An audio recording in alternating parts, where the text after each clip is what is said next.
There are a lot of reasons why we depend so much on just a few crops, like soybeans, that offer us protein, fat, and fiber for our food, feed, and fuel, and many other uses in between. But there are also risks in relying too much on too few crops for too many of our global needs. Production of terrestrial protein and oil is highly concentrated right now in the world. Soy is basically grown in two parts of the world, the US and Brazil. Palm is basically grown in one part of the world, Southeast Asia. And we've got climate change. That's Naveen Sikka, founder of Terviva, which is developing a new commercial crop. It's a legume like soybean, but with one massive difference. It's a tree crop called pongamia. I like to call pongamia vertical soy, sort of a play on vertical farming. It's like soybean, but we're actually taking airspace, right? Like we're literally like growing vertically. Naveen's 15-year story of commercializing this new crop from scratch is inspiring, instructive, and underscores the fact that truly innovative approaches take time. The success of ag tech is not going to be measured in one decade.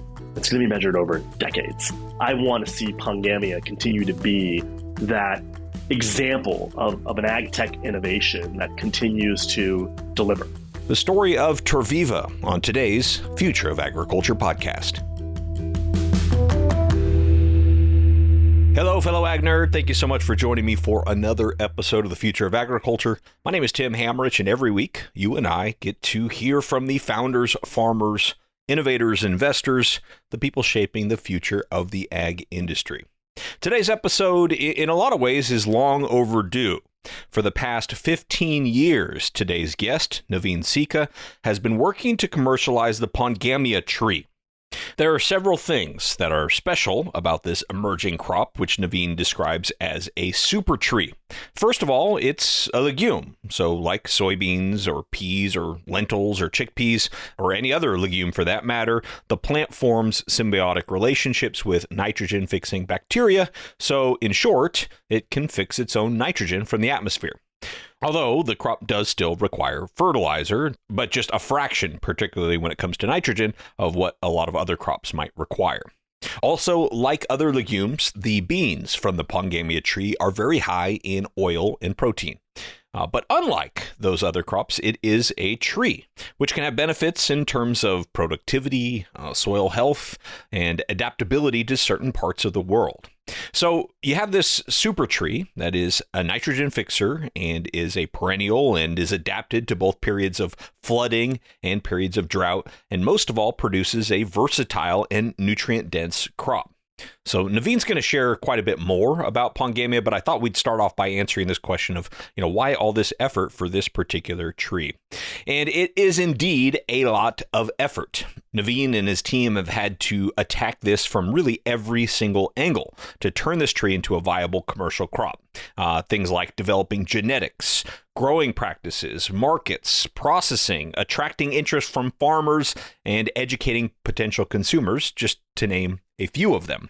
But they're making real progress. And I personally find their commitment to the cause both inspiring and certainly helpful for all of the rest of us who are hoping to make real contributions to the ag industry. To give you his formal bio here before we jump in, Naveen Sikka is the founder and CEO of Terviva, an agricultural innovation company partnering with farmers to grow pongamia, a climate-resilient tree which helps to reforest land and revitalize communities. Under his leadership, Terviva has unlocked pongamia's potential as a super tree capable of providing meaningful climate change solutions. After more than a decade of innovation, Terviva has established an equitable and transparent supply chain where they can harvest and transform pongamia beans into bioenergy and sustainable food ingredients called Panova. With that, I'll drop you into today's conversation where Naveen Sikka is taking us back to the first time he discovered the potential of the pongamia tree. I heard about pongamia for the first time in late 2008. And at that time, I was a graduate student at UC Berkeley. I was doing my MBA. I was interested in, renewables and energy markets. And biofuels was a really hot topic at that time. A lot of folks were looking at what they called second generation biofuels, things that wouldn't be corn or soy, that wouldn't compete directly with the food supply, that we could use to make biofuels. And pongamia was one of those crops that always came up. Some venture capital folks that I knew out here in the Bay Area were looking at it, had heard of it. And then a group of folks had gotten together and decided that they might want to try to start some kind of enterprise around pongamia. And, being the scrappy, poor grad student that I was looking for some consulting work. And so I picked up, basically a project to go look at pongamia in India. I'm Indian by background, born and raised here in the States, and pongamia is very commonly planted in India. And so, in early 2009, I jumped on a plane, flew into the central Indian city of Hyderabad, got into a car, drove for 4 or 5 hours, and spent the next 2 or 3 days looking at pongamia in its native environment. And what I saw then is what is the basis for Terviva now. You see these legume trees, these pongamia trees, growing surprisingly well in poor quality agriculture land. And some of these trees, not all of these trees, but some of these trees were producing abundant quantities of these beans. This was actually around March, April of that particular year, 2009, which is the time that the pongamia crop matures on the trees. And I was just kind of blown away by it. It looked like a really simple and elegant solution to scaling up the supply of a lipid feedstock for biofuel. So I was finishing up grad school. I was young and newly married, and I convinced my wife to let me continue to play around with the pongamia tree for about 3 months. 3 months became another 3 months, became another 3 months. And about a year into it, again, like any kind of young, scrappy student of the game, I had won a investment pitch plan competition. And it was for about $100,000. This is about almost about a year later, May of 2010. And that was sort of the go, no go point on whether or not to form a company, because the investment had to go to a company, not an individual. So quite literally, the company was formed in May of 2010, about a year into the journey, stimulated by this initial, $100,000 investment. So that is the very basic story of how Terviva got started. No major epiphanies, just something that looked really interesting that I was really passionate about and still am. And did you say those trees in India that you're looking at, were those like planted, cultivated, somebody was growing those, or is that just they're native to that area? It's a little bit of both. So the pongamia tree is planted all over the subtropics. It was even introduced into the United States in Florida over 100 years ago. It's considered a Polynesian canoe crop, for example. There's a specimen of a pongamia tree in downtown Honolulu in the botanical garden. And that tree is, probably 70 or 80 years old. And it says pongamia, native to Polynesia. Really, pongamia is probably native to Southeast Asia, if you kind of went way back in history. And its modern largest manifestation is in India, because in the last probably 4 or 5 decades, it's been used very actively as a reforestation species because it's a legume, because it's real tough. It tolerates, in particular, pongamia tolerates erratic moisture. So it can tolerate a lot of water and not enough. And so it's been favored as a reforestation crop. And I think something pretty unique to India that not a lot of people know about, I think everybody knows India has a lot of people. They have a lot of people still in rural India, 700 million people. And India also has a relatively large tribal community. Think of tribes as we might even think of tribes here in the US. They have about 150, almost 200 million people that are literally tribal, and they live in tribal areas in rural India. And this tree is commonly planted in those areas because that land is often pretty degraded. So bottom line, in India, uniquely, pongamia and several other types of trees are planted in rural areas for reforestation, and communities actually gather the crop and sell it typically for some limited purposes. And yeah, what are those limited purposes? What is the current market over there for these trees? Interestingly, in India, there's a ancient sort of medicinal text some people have heard of called the Ayurveda. Pongamia is actually in the Ayurveda. So the beans of pongamia, the oil, the protein, they are not food grade. They're very bitter, very, very bitter. And it turns out that the bitter compounds in pongamia have mild medicinal properties. And so going way back into ancient times, that's what the beans were used for. The oil itself is mildly antifungal and antimicrobial. So you see some applications like that in India. More modernly, you see the oil being used for a whole variety of non-edible applications like soap making, leather tanning, wood curing. Might sound strange that these things kind of happen at some scale, but again, there's 1.4 billion people, so there's a lot of wood to be cured, so to speak, soap to be made. And then the actual meal component also being bitter because it's rich in protein, it has nitrogen. And so it's used as a fertilizer. It's used as a very basic soil amendment.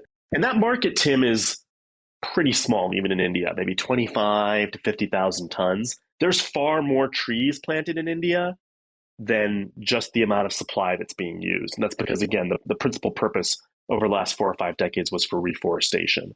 Outside of India, you do see it planted in, it's pretty commonly planted in Indonesia. It's in Thailand, Vietnam. It was brought to Queensland, Australia pre-Western contact, but you see the most of it in India. Okay. Yeah, and you saw this, back in 2009 as an intern, and it sparked this business plan that won a competition. Was the business plan at that time saying, "Hey, I see this crop that can grow in these crazy conditions. It's really good for reforestation, good for the environment in a lot of ways, but it's bitter, and the uses are somewhat limited. So I'm going to start a company around kind of commercializing the product." Is that what it was, or was it a food company, or kind of what was the business pitch at that time? Yeah, I mean, I was too naive to understand how complicated it would actually be to take something that was semi-domesticated, fully domesticated, and also advance the products into the market at larger scale. So, but I guess, if it looks easy, it's hard, and if it looks hard, it's impossible, right? So the idea was to do it all. And I'll probably embarrass to say, I even thought if we did it for pongamia, we could do it for other crops, because pongamia is not the only crop like this, right? There's a lot of these frontline community crops, right? Indigenous community crops. Some we know of more than others, like shea nut, cashew, acai, right? These things are all out there that are essentially these wild harvest, wild crops. So I said, we're going to start with pongamia, and we're going to fully domesticate it and get stable yields. And we're going to figure out how to use the beans for more things besides cosmetics, right? Well, obviously that turned out to be very difficult, taking a long time, taking a lot of money, but it was that vision. It was that vision to basically bring the world a new scalable crop. And so then you said that was the decision point. The $100,000 had to go to a company, so you formed a company. And was it called Terviva at that point? Was it? I mean, it was. Okay. It was called Terviva. We actually at the time called it Terviva Bioenergy because we figured nobody would know what the heck Terviva was. And one of the paths we picked at that time was, for sure we were going to use some part of the crop for bioenergy, and bioenergy was a tagline you could drop onto your startup at that time, and people would sort of place you. Because the truth is, and you remember this, Tim, in 2009, 2010, there was no ag tech. There was literally no category. I think some of the first, there used to be a ag innovation conference that was run by the Danforth Center. You've probably been to that before. And it was I think we went to the second one ever in 2011 or something. That was when you could fit the whole entire ag tech industry into an auditorium. And so, yeah, we called ourselves Bioenergy at that time, Terviva Bioenergy. We dropped the bioenergy, I don't know, maybe 6 or 7 years ago as our product set started to really expand beyond just bioenergy. Sure. Well, and I'm sure at that point, kind of the reality sort of set in here that, okay, this is a massive undertaking. Where did you start, and kind of what were the wins that were early enough to kind of keep you going? The cliche is true that it's better to be lucky than smart when you build businesses like this. I think so many things have to work in your favor, even to have the modest amount of success that we've had. So, we had two things we had to work on to kind of go back to the original concept. We had to work on the genetics because we knew the yields weren't predictable enough. And we had to work on the markets for the beans. In particular, if we knew we could use the oil for biofuel because the oil was bitter, that protein that was left over was still too bitter for animal feed. And so we wanted to work on that. So I would say there were a couple of really fortuitous circumstances along the way. There's many, but there's a couple that were, I think, definitional to our progress. The first was that we found a target geography in the US to work on this tree. When we first started, taking specimens of pongamia, candidate elite genetics of pongamia that we had sourced from a group in Australia where, they had done some good work investigating promising varieties of pongamia, we planted them all over. We planted them in southern California, Arizona, New Mexico, Texas. Pongamia is pretty cold sensitive. And so anywhere that you get sustained freezing temperatures or it snows, you're going to have problems. It turns out that really the best place to grow pongamia in the US would be Florida and Hawaii. And the set of fortunate circumstances that came around those two geographies was that in Florida, as we started to get to work there in 2011 and 2012, they were facing the collapse of the citrus industry. You might have heard of that. There used to be about 1,000,000 acres. When we showed up, they were about 7 or 8 years off from there being 1,000,000 acres of citrus in the ground in Florida. And there was a disease, an incurable disease that was wiping out the trees. As we sit here today, there's less than 300,000 acres of citrus in Florida. And you had this huge tree farming community looking for a large scale new tree crop. What are the odds? And that happens to just be in our backyard. You have all the infrastructure, you have all the talent. And so we got some early cultivars of pongamia in the ground there. And about 4 or 5 years in, they did reasonably well enough that we were able to go from, planting 10 acres, 5 acres, 10 acres, about 100 acres that was scattered across the state. We were able to take that step up to the next commercial scale point. Flipping over to Hawaii real quick, over there, again, it was a place where pongamia had been introduced, where we felt like it could go well. And one of the corollaries to the biofuel story at that time was military grade biofuels. And when you think of Hawaii, a lot of people think about the Navy, the big, Pacific Fleet we have out there. And we were able to attract some interest from a group called, at that time, the Energy Accelerator, Elemental, that had a grant itself from the Department of the Navy. And we got a grant to put 100 acres in the ground. We also got some money to figure out what was going wrong with the use of pongamia meal for animal feed. And that gave us some of that capital to do that fundamental research on the bitterness and all those, issues that were plaguing the broader usage. So very lucky to, in the moment circumstances that helped pull us forward in those lean early years. Yeah. And I want to get back to that bitterness because I think that's a critical component to the story. But before we do, when you started getting reports back about how it was going production-wise in both Florida and Hawaii, how did that part go? Just from a farming perspective. And this is the challenge with permanent crops, right? There's the famous Howard Buffett book, 40 Chances. As a corn soy farmer in the Midwest, you make 40 bets in your lifetime. Or two if you're planting trees. Yeah. Or two. Yeah. Well, exactly. Right. So what's my book going to be called? One Chance. One Chance. Well, that's the problem, right? I mean, I think that's why it's been hard to see permanent crops kind of come into certain segments of the market. I mean, you have obviously like high value horticultural crops like, almonds and, stone fruit and cherries and things like that. But this is a different proposition, right? This is something that's going to make oil and protein, not exactly your everyday high margin products. So it's real tough when you are banking on that one go for that crop to get in the ground and demonstrate results. I think we were confident that we had good starting genetics and that pongamia was tough enough so that if it wasn't like optimized on day one, it would show some promise. And, you plant trees 2012 and about 3.5 years in, you get a really good flowering, you get good indicative yield. And it's not like you're off to the races after that because it's still a permanent crop. But then what we did was we just built generations of plantings after that, right? And so we're starting our 5th generation now of tree plantings. We've been able to revise the tree planting technology platform every 2 years based on new data, make changes on cultivar mix, density, pruning techniques, pollination, things like that. Very cool. Great. Well, let's get back to the market side because I did interrupt you as you were kind of talking about the market. So you mentioned biofuels and the military grade biofuels, but then also this problem with the bitterness, which I understand means after you extract the oil from the meal, that meal was so bitter that not even animals would eat it. Is that right? Even cattle wouldn't eat it. The easiest market to work through if you're starting with a new feed ingredient is cows. Unfortunately, cows also have a relatively sensitive tongue.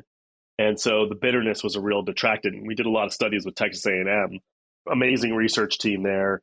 And, eventually what we were able to do, we were able to actually purify the large quantity bitter compounds and just basically put it into soybean meal and figure out if you just neutralized all other factors, what concentration of these bitter compounds would be anti-feedant.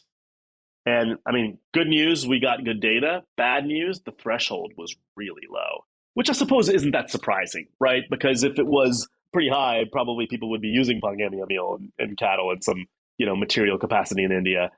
So from that point, we had to figure out how to remove these bitter compounds. And I took a little bit of chemistry in college, organic chemistry, and so I was kind of dangerous on the topic, even though I was a liberal arts major.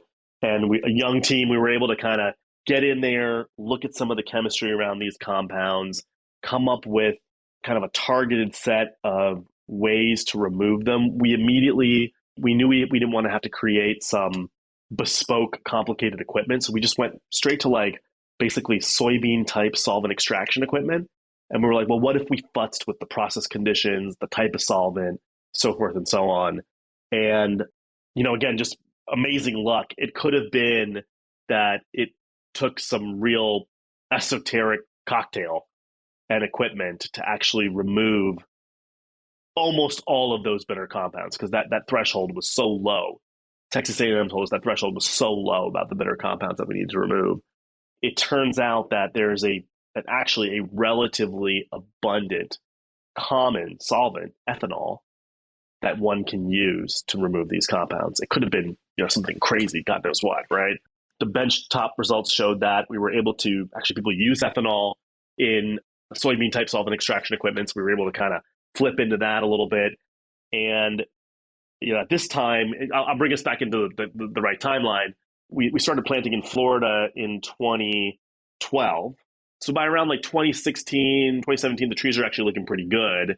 We're able to raise more money to continue with this feed related research. And it was around like 2019 that the work had been going so well on feed that we were actually making the protein taste even good enough for food, almost like soybean meal, right?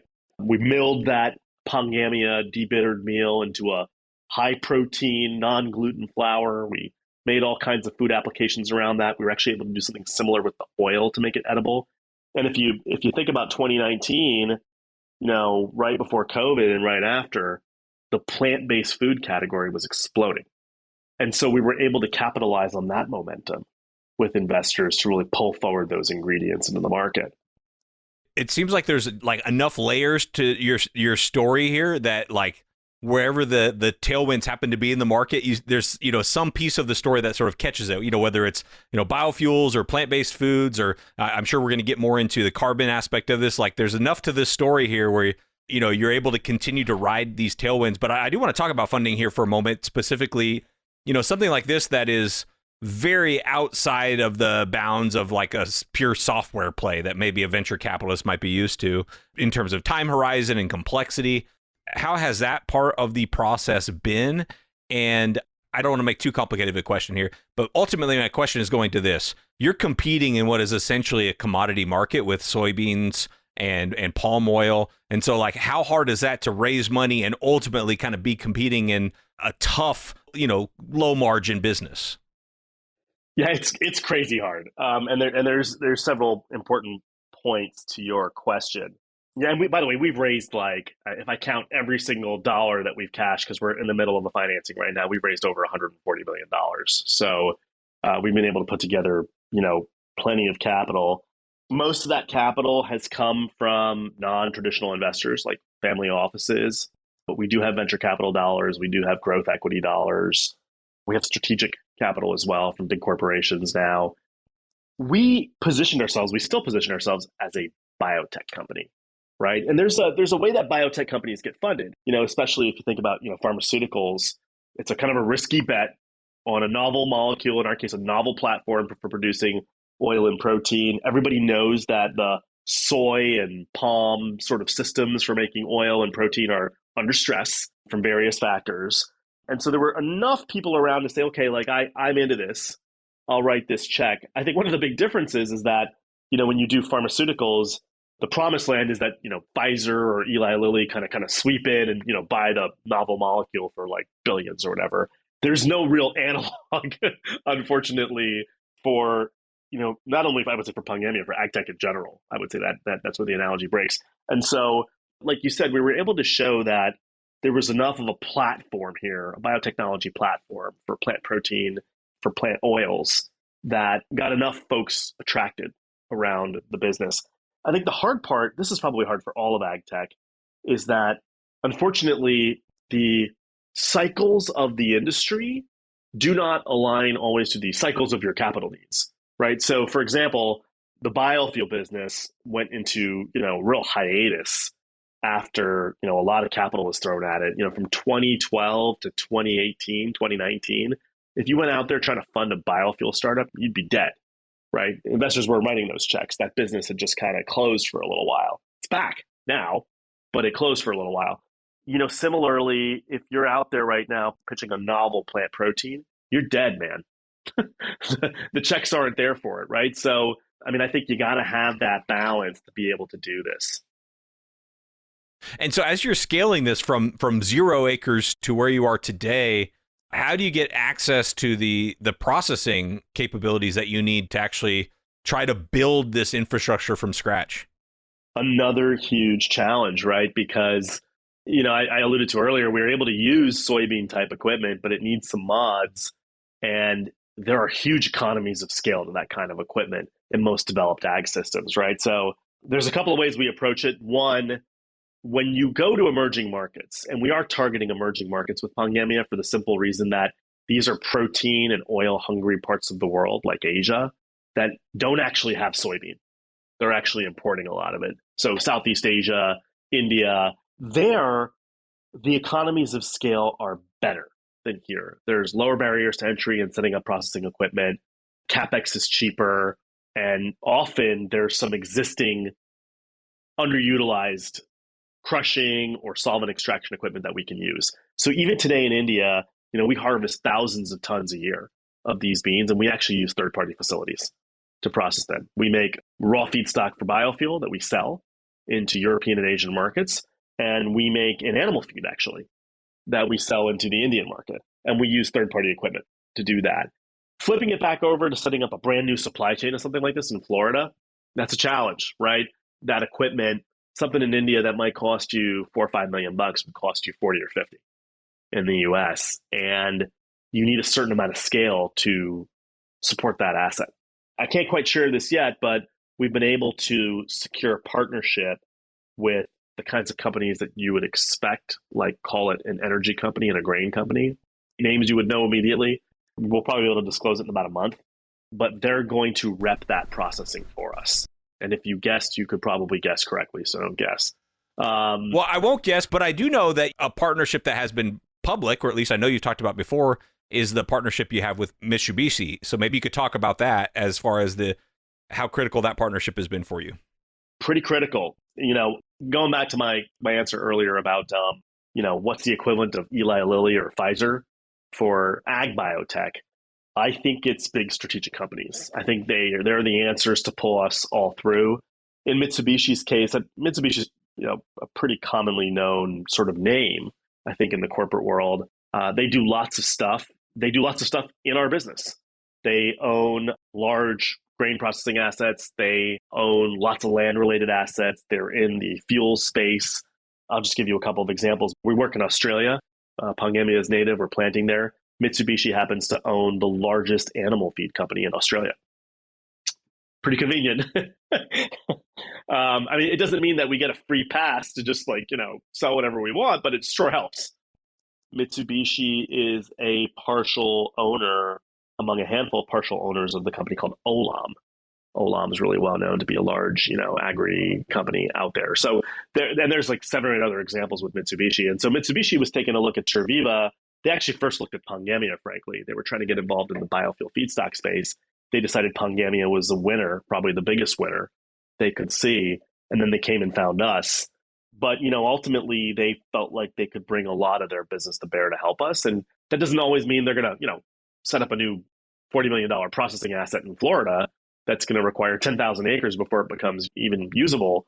But, there's an analog to the energy company that I was referencing to, where they could use some existing assets to help us. So we got to find those types of relationships in the supply chain that can really unlock scale.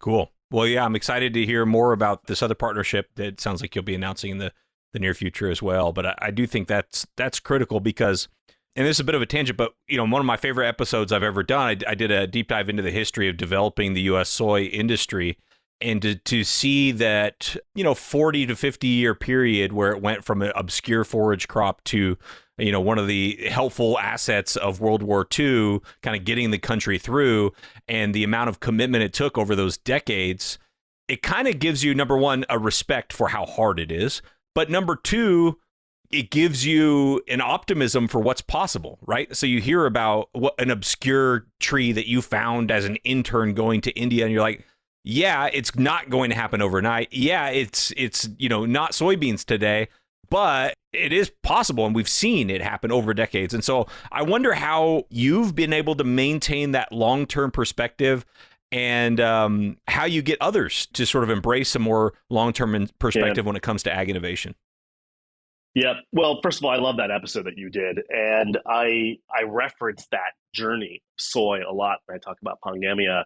I also referenced the story of palm, right? In the 1940s, there was nothing with palm, right? It was barely planted around the world. There's always some kind of problem that creates an opportunity, right? It happened with soy, as you talked about in that episode. With palm, basically synthetic rubber came into existence. Natural rubber was not that interesting anymore to the world. And so those rubber plantations in Southeast Asia were becoming increasingly irrelevant. And at the same time, the need for cooking oils, the need for what we now call oleochemicals was rising. And so palm just sort of filled this gap, went from zero to in 60 years being the world's largest form of oil. And so what's the circumstance for pongamia? I mean, I think it's a couple of things. It's hard to sort of, maybe 40 years from now, we'll look back and know exactly what the through line was. But two things really jump out to me, and they're all related to the fact that the production of terrestrial protein and oil is highly concentrated right now in the world. Soy is basically grown in two parts of the world, the US and Brazil. Palm is basically grown in one part of the world, Southeast Asia. And we've got climate change, right, that I think is really going to change the arability of these two crops. And we're already seeing it, but I think it's going to become more dramatic. And I don't know if the technology for soy and palm will keep up with the pace of change of the environment. And the second is perhaps more ominously deglobalization, right? I mean, we've already seen just with COVID trade flows for soybeans be fundamentally re-engineered now, right? With, a lot more Brazilian soy going to China, right? And I think that is increasingly trade is going to be a weapon that countries are using against each other rather than, actually collaborating on. And so I think that opens up an opportunity for pongamia to become a regionalized supply of oil and protein. So literally regionally climatologically adapted and also regionally trade adapted, right? And so it's a guess, Tim, that's going to be the through line to pull pongamia through. Only time will tell. And by the way, I mean, just to kind of draw the analog, arguably hundreds of billions, if not trillions of dollars are going to have to be spent to fix soy and palm if they're going to work in that new world anyway. So, maybe we'll be lucky and get 1% of that cash to try to make pongamia work, right? In terms of like what's kept me going, some of it's, I think, personal philosophy, right? Like, fight hard every day, but don't get too attached to the outcome. Just sort of maintain your even sensibilities around the business. Part of it has been the ability to raise the capital to build a great team. I think, capital does help you get work done, but actually capital really just helps you get good people, right? And we've been able to build a wonderful team that is just really great at doing the job every day, very talented individuals. And I think part of it is just relevance. I think when startups lose the relevance of, their product or their market or what they're trying to solve, I think that can just make it hard to get up every day and keep fighting. And I've seen that happen with ag tech companies over the last 14 years. Something that was hot is no longer hot, and it was pretty much a singular bet on that thing. I don't know, like I joke about how like 2 or 3 years ago when I went to one of the large food product conventions, Natural Products Expo West, there were like 30 plant-based chicken companies. Well, that's over, right? So, a year and a half ago, if you were a plant-based chicken company, it was hard to get up out of bed, right? And so we're still relevant. Yeah. Yeah. And I think one of the ways that if we're going to take, everything that was hot about bioenergy and biofuels in that time where you were starting out, and then today it seems like the relevant term that's emerging is carbon intensity. And it seems like that's right down the fairway of the value that pongamia has. So is that big part of your strategy here in 2024? Yeah, it is. And I think it plays both with the purchasers of our products and the people that grow them, right? I mean, farmers are all super smart. You don't meet farmers that are successful that aren't that. And they know this carbon thing is an opportunity, right? They also know that some things are a little squishier and dicier than others, like soil carbon and things like that. But if you can farm a tree and you can measure that it's a low input tree because you don't use much nitrogen fertilizer and you don't have to spray pesticides for all the reasons we talked about, and you by nature therefore have a lower carbon intensity, and somebody's willing to pay you for that because on a biofuel basis that's how the market works here, or on a food product basis that's what's good for consumers, they get that. And so that's a win for them. That's sustainable farming with product value. And what is the current yield of a pongamia orchard, and what is the kind of the projected goal you're shooting for there? Yeah, great question. So we are right now I referenced these iterations of plantings that we do. Right now we have in a given acre, we're actually planting out about 30 varieties, 30 varieties of trees, which is a lot of varieties of trees because we're sort of assessing how that amount of genetic diversity does in that field. And we're getting about 2.5 tons of beans per acre. Pongamia beans they're almost double the amount of oil as a soybean. So you get a lot more oil than you would from a 2.5 ton acre of soybeans. But basically, another way of thinking about that is that we're getting as much as the highest yielding soybean acreage in the world, but on land where soybeans can't grow. And part of the reason why that happens is I like to call pongamia vertical soy, sort of a play on vertical farming. It's like soybean, but we're actually taking airspace, right? Like we're literally like growing vertically soy. We think our fifth iteration, which is where we're going to actually narrow down the number of varieties we're planting in the field, and we're going to maximize pollination. We think that iteration will get closer to 4 tons of beans per acre. And I can go into the science around that. It's really cool because we're actually using genomics and markers to kind of figure out pollination behavior. We have varieties that as individuals, when we look at certain parts of our field or certain types of conditions, we have varieties that are doing 6 to 8 tons per acre, which, now you're talking about real game-changing amounts of yield, right? I mean, I was comparing earlier pongamia to the best yielding soybean acreage in the world. But if you go out to Africa or India or other parts of the world, soybeans are doing like 0.5 ton an acre. So I think this is the thing that you could imagine this would get certain types of investors very excited, because now you're talking about an order of magnitude more yield of beans on land where either soybean grows poorly or doesn't grow at all. Cool. Man, this has been the energizing interview I needed this week. This is really cool stuff. Thank you for sharing all this. Before I let you go, though, would love to just talk impact for a moment. The impact that you've already had that kind of makes you proud to continue to this work, and also projecting forward, the impact you see this company having in the markets that you serve. It's interesting. I've been thinking more and more about this as we're getting into this new stage of our journey where we're working much more deeply with strategics. And, for better or worse, the writing's on the wall when you start to work with strategics. Either they're going to adopt what you've got at scale and basically end up owning your company, or they're not. And so you're approaching the end. In some respects, you're approaching the end of either a chapter or the book. I'm not sure. And, there's 2 things that I think about, right? The first is that obviously you want this technology to live and grow and go, right? Because the success of ag tech is not going to be measured in 1 decade. It's going to be measured over decades. And so as somebody who's already committed, 14, 15 years of my life to this sector, I want to see pongamia continue to be that example of an ag tech innovation that continues to deliver on its promise. The flip side of that is that we need exits, right? This space will not continue to proliferate unless we return capital to the people who started it. One Climate Corps exit launched a whole ag tech sector. So I want both to happen. I want pongamia and Terviva to live for decades so we can be out there as an example. And I also want it to be a profitable ag tech investment for its investors so that more capital gets deployed in this space. That may not be the rosy version of like helping communities and farmers, but all that stuff goes with it. I mean, I get up every day to work with communities, often poor communities, to help them make more money on their land. But I think there's something bigger going on here in a way for our whole sector that I want to help deliver on as well.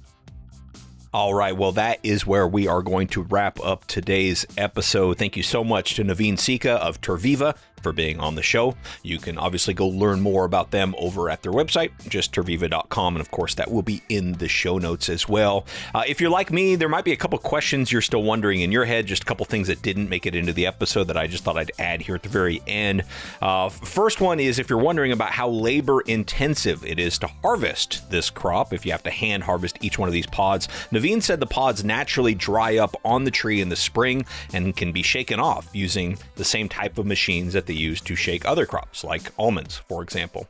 Also, I wondered where Naveen sees the future of Terviva in terms of where the most value will be captured, because there's, several different businesses here kind of tied into one as they're getting this crop off the ground. And he says he still sees this as a technology platform, specifically a biotechnology platform to provide innovation, particularly in genetics and in products to enable more and more farmers to grow the crop, and obviously in lockstep with that, more and more buyers to purchase it. Anyway, really enjoyed this. It's not every day we get to talk about kind of bringing a new crop into commercialization, and I think there's a ton of lessons here for all of you ag innovators out there. Thanks so much for listening. I do not take it lightly. I'll be back next week with another story of ag innovation.